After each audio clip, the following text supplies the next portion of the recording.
Okay. Ano, kwentong army muna tayo.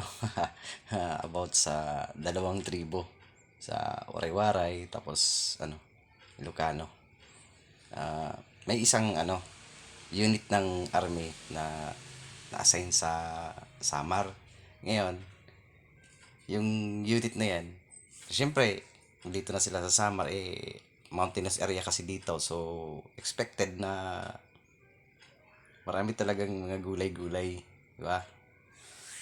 Yung dalawang tribo na yan, dati kasi nagkakaroon nun ng nagkaroon ng dalawang faction, yung mga tinatawag nila na tribo-tribo ba. Pero ngayon, hindi na na-practice yan, pinutol na yan. Na mas maganda ngayon yung samahan ng army. Yung kwento diyan ganito. Yung dalawang Ilocano, magkaibigan, very much close sila kasi magkabarkada, close talaga sila.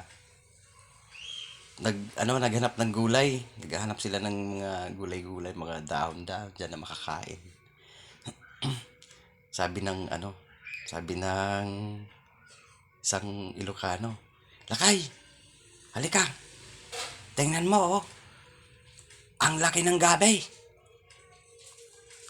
Sabi ng isa, "Oo nga. Ang laki.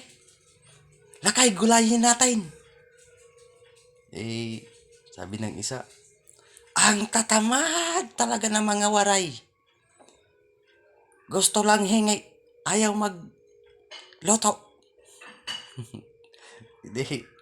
Sabi ng isa, "Oo nga, halika, kunin natin.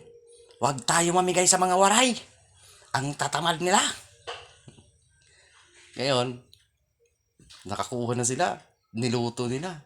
Nilagyan pa nila para sumarap, nilagyan nila ng isda. Pritong isda. Ngayon, nung naluto na, tinikman.